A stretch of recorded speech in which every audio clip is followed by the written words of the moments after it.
Nearly 5 millennia have passed. And yet, if you stand before the pyramids of Egypt and close your eyes, you can still feel the breath of the desert wind, a whisper of history carried across time itself. These colossal structures, silent guardians of a lost world, seem to inhale and exhale with the ages, holding secrets that defy human imagination. Picture yourself on the warm desert sand as the sun ascends the horizon, painting the sky in gold and fire. Before you, immense and mysterious, the Great Pyramid of Giza stands silhouetted against the dawn. This is the world of ancient Egypt, a time when mortals and gods were said to walk side by side. Who were these people who dared to challenge eternity? How did they erect monuments capable of resisting the relentless march of time? To build a pyramid was not merely an engineering feat, it was a sacred act. The pharaoh was a living god, and his tomb was a bridge to the afterlife, a gateway to the realm of the divine. Thousands of laborers came from every corner of Egypt. They were free men, not slaves, as is so often believed, and they took pride in participating in a divine mission. First, the exact location was chosen with meticulous care. It was not enough for the ground to be level. It had to be a sacred point, aligned with the stars, oriented to the sun, and near the Nile to facilitate the transport of stone. Priests consulted celestial maps. Astronomers observed the cycles of the constellations. Once the point was chosen, the most invisible and fundamental work began, leveling the terrain. To create a perfectly horizontal base, the Egyptians used a surprising instrument: water. They carved a network of channels into the bedrock and flooded them, observing where the ground dipped and rose.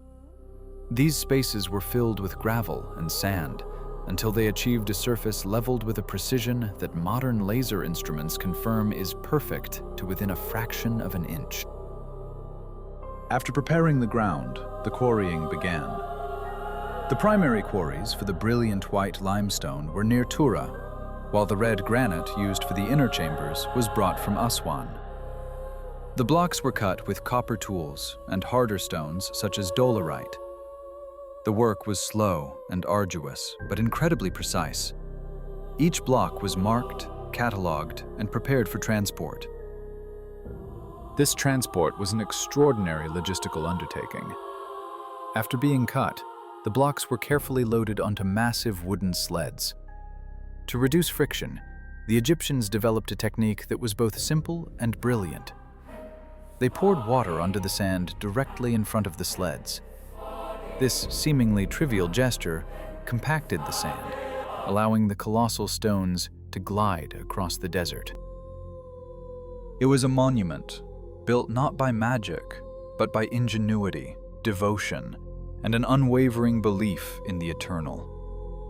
The hands that cut the stone are long gone. The civilization that raised them has vanished into the past. Yet their ambition remains, a silent, towering testament to the human will to carve a legacy into the very fabric of time.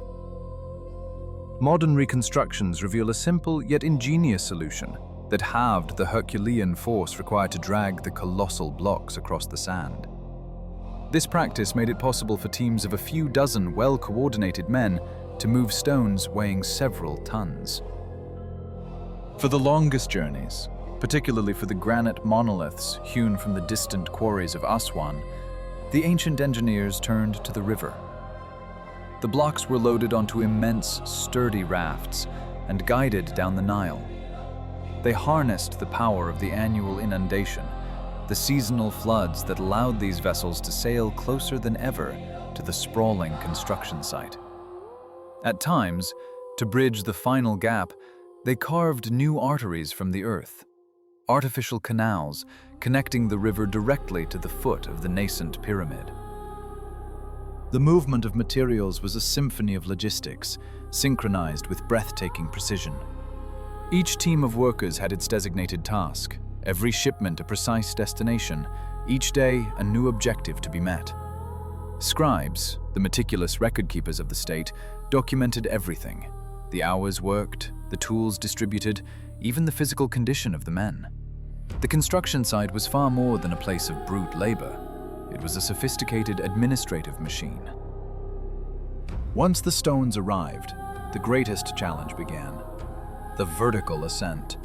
The most credited theories center on the use of vast ramps.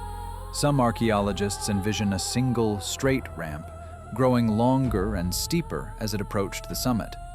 Others propose a spiraling causeway, wrapping around the monument as it rose from the desert floor. But a more tantalizing theory suggests a hidden architecture, a system of internal ramps built within the very structure of the pyramid itself. Now invisible, their existence is hinted at by anomalies detected in modern three-dimensional scans. Though still debated, this proposition speaks to a level of planning and complexity that lies concealed behind every stone, a testament to an unseen genius. Each block was raised inch by agonizing inch, then settled into place with a precision that baffles modern engineers. The Egyptians used no mortar. Instead, the stones were dressed and shaped to fit so perfectly that not even a razor's blade could slip between them. The work site was a living organism. Hundreds of teams moved in concert: quarrymen and haulers, engineers and overseers, all watched by scribes recording every detail. Construction spanned decades. Entire generations would devote their lives to a single pyramid, driven by the belief that their sacred work would guarantee eternal peace for their sovereign.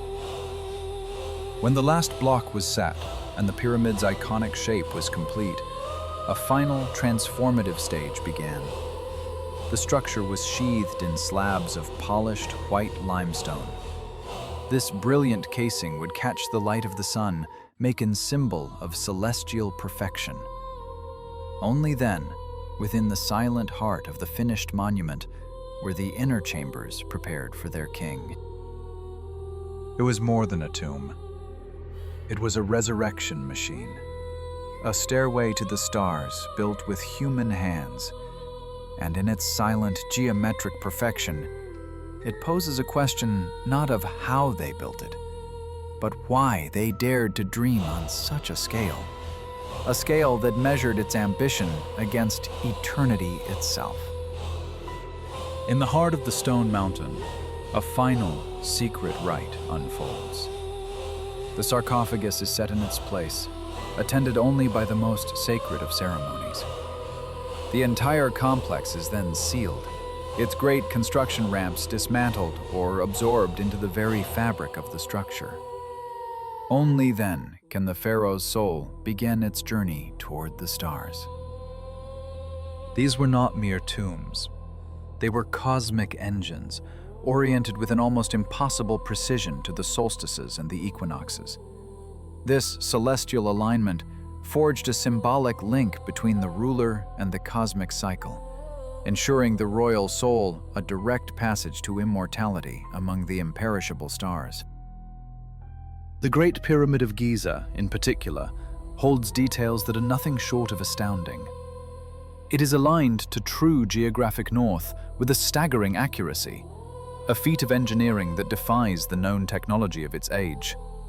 Such precision testifies not only to a masterful technical competence, but to a profound spiritual significance, a belief that the very heavens could be mapped in stone. Deeper still, the interior of the pyramid tells another story. Its chambers, its narrow, winding corridors, and its meticulously sealed vaults all map a complex, spiritual odyssey. These internal passages were inscribed with sacred hieroglyphs, magic formulas and prayers intended to safeguard the soul on its perilous, otherworldly journey. In the year 2017, a new kind of exploration peered through the stone. Using subatomic particles known as muons, a scan of Khufu's pyramid revealed a vast, hidden chamber, a void resting silently above the Grand Gallery.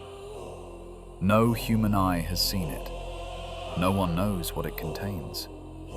It has lain there, untouched for over 4 millennia, a silent space that could hold a secret, poised to rewrite our understanding of the ancient world. A forgotten passage? A second burial chamber? An elaborate trap? Every hypothesis opens a new chapter. Each discovery, rather than providing answers, only deepens the mystery. And so, in the core of these mountains of stone, eternity was set in motion. Each pyramid was never just a tomb, it was a portal. Here the pharaoh, transformed into a divine being, would leave the world of the living to merge with the cosmos itself, becoming one with the eternal order of the universe. The silence that envelops these structures today is heavy with ancient voices, of fathers and sons, of architects and priests, of calloused hands that carved history into limestone. Every block tells a story of sacrifice and vision, of immense labor and an unshakable faith in a reality that exists beyond the grasp of time. As the sun descends upon the desert, painting the ancient stones in hues of red and gold, the shadows lengthen, guarding secrets they have kept for ages. They stand not as relics of a world that is gone, but as enduring questions, posed to the sky, waiting for an answer that may never come. The shadows of the pyramids lengthen, great fingers of stone and darkness reaching for the heavens. It is in this moment that one truly understands. This is not merely a sight to be witnessed, but a presence to be felt. These structures are the echo of an ancient dream, a whisper carried on the desert wind across millennia. They are the enduring proof that humanity, even at its dawn, knew to gaze upward, to challenge the very notion of the impossible, and to leave an indelible mark upon the skin of the earth. To stand before these wonders is to be more than a mere spectator. It is to become an heir to that vision, a participant in a story that has never ended, a story that unites us, that elevates us. It is a silent to reach for the stars.